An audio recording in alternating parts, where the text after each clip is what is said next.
त्यामुळे आता मी अशा एका व्यक्तीकडे येणार आहे ज्यांनी फक्त अभिनेता म्हणूनच नाही तर लेखक, दिग्दर्शक, निर्माता आणि छत्रपती शिवाजी महाराजांच्या भूमिकेमध्ये आपण बघणार आहोत. बस नाम ही काफी आहे. रितेश विलासराव देशमुख. नमस्कार. सर्वप्रथम मीडियामधून आलेले सर्व मित्रांचा मी अत्यंत आभारी आहे की आपण वेळात वेळ काढून इथे आलात, आम्हाला मान दिलात, हे मी कधी विसरू शकणार नाही. मी जन्माला आलो, आई वडिलांना पाहिलं,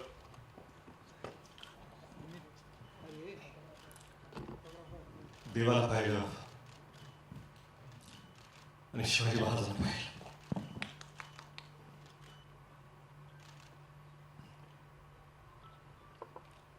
त्यावेळेसपासून महाराज काय आहेत आपल्याला सांगायची गरज नाही.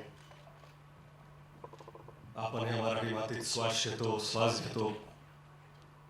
शिवाजी महाराज आपण जगतो. लहान होतो, किल्ले बनवले,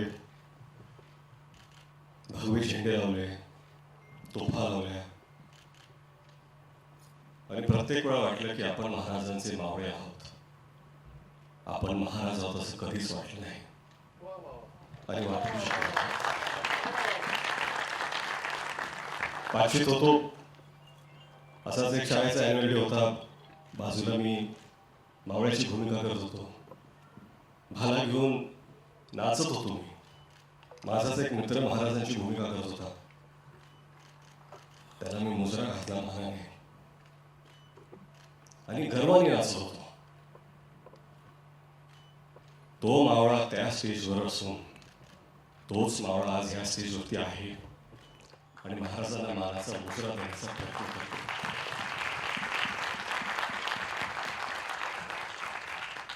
कुठलीही कलाकृती महाराजांवरती आपण जेव्हा करतो, आदरयुक्त, श्रद्धा, आस्था, प्रेम एवढ्याच भावना आपल्या मनात असू शकतात. आज मला असं वाटतं की शिवरूप जेव्हा एखादा लहान मुलगा सुद्धा धारण करतो, स्टेजवरती असो, शाळेत असो, सोसायटीमध्ये असो, दिवाळीत असो, शिवजयंतीला असो, मालिकेत असो, नाटकात असो, कुठल्याही कलाकृतीमध्ये, हे खरं म्हणजे त्या व्यक्तीचं सौभाग्य असतं की ते रूप धारण करण्याची त्याला संधी मिळते. आणि हेच सौभाग्य मला मावळा म्हणून प्राप्त झाले. 10 वर्ष झाली. 10 वर्षापासून प्रयत्न करत होतो मी 2016 की आपल्याला हा चित्रपट करायचा आहे. झाला नाही तो. 2019ला परत प्रयत्न केला, कोविड आला, झाला नाही तो. कुठेतरी मला वाटत होतं की आपले आराध्य दैवत छत्रपती शिवाजी महाराज स्वतःच म्हणत होते, थांब पोरा थांब, तुझी वेळ आलेली नाही आहे. 2019ला थांब पोरा थांब, तुझी वेळ आलेली नाही आहे. 2023ला जेव्हा सुरुवात केली, आता मला कुठं वाटतं की महाराज नसेल, पोरा आज तुझी वेळ आलेली आहे. आणि ही वेळ येण्यासाठी फक्त स्वप्न बघून सोपं नसतं. तुम्हाला साथ लागते. अशा लोकांची साथ लागते की ज्यांच्यात सुद्धा सिंहाचं धाडस असतं. जिओ स्टुडिओज आणि ज्योती देशपांडेंनी ती साथ दिली, धाडस दाखवलं. त्यांचा मी अत्यंत आभारी आहे. परंतु खरंच इथे सगळेच उभे आहेत. Sanju sir, I am extremely grateful. I am extremely grateful.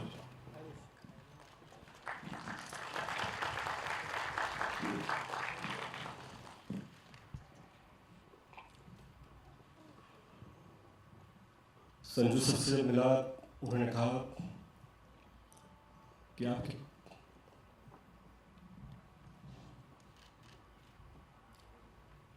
कि आपके पिता और मेरे पिता के संबंध है. Our fathers know each other very well. Let's do this for them. And I take that to my heart. My big brother Abhishek. एकही प्रश्न विचारत नाही.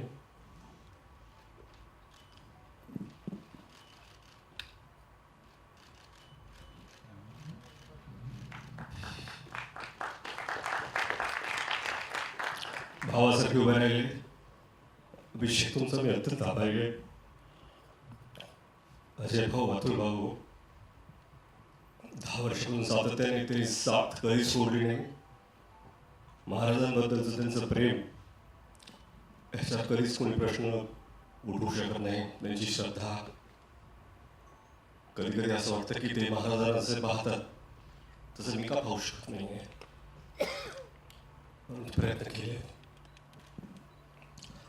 बमन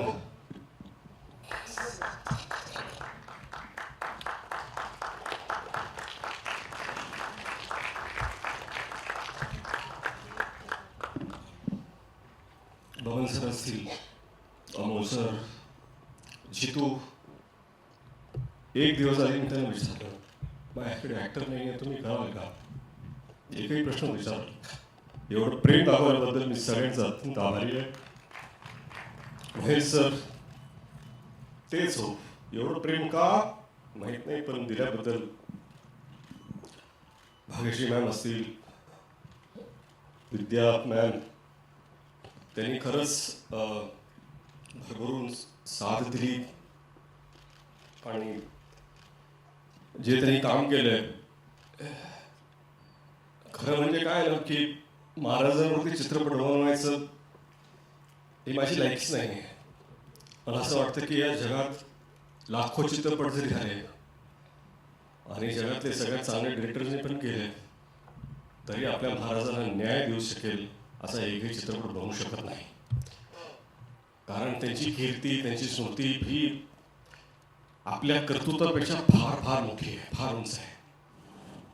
आपण फक्त प्रामाणिक प्रयत्न करू शकतो. इथे टीम मधले सगळेच आहेत. चित्रपटाचं लेखन डॉक्टर अजित वाडेकर, संदीप पाटील, प्राजक्त देशमुख आणि हिंदीचे संवाद जयदीप यादव, या सगळ्यांची मेहनत.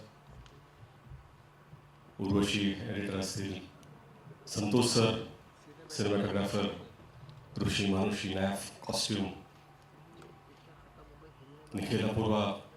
अडचणीच्या काळात त्यांना इतका त्रास दिला मी, पण हे जे भव्य दिवस सेट उभे त्यांनी केले. रोहन मापुसकर कास्टिंगचे असतील,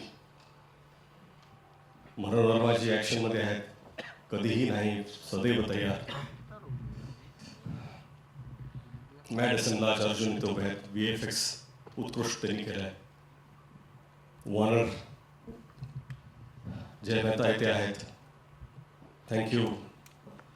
आणि मेकअप टीम, कॉस्ट्यूम, सगळे डिपार्टमेंट, मी विसरत नाही, आर्ट डिपार्टमेंट, कॉस्ट्यूम, सगळ्यांचे मी अत्यंत अत्यंत आभारी आहे.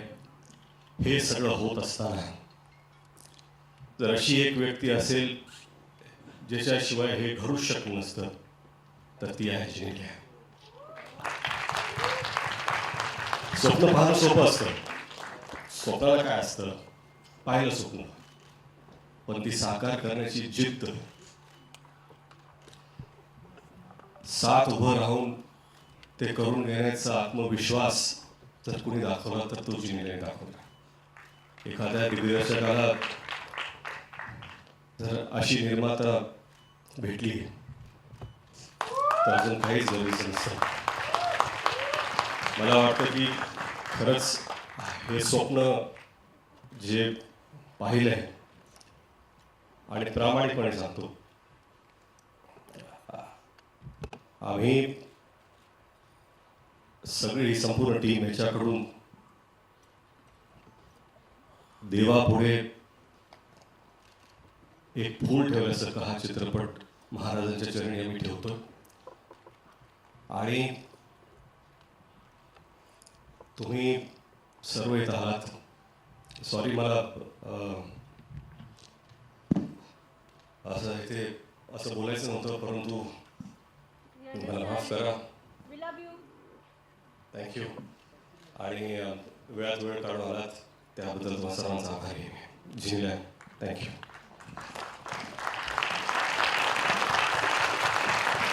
विठ्ठल सरांसाठी एकदा जोरदार टाळ्या मिळाल्या पाहिजेत.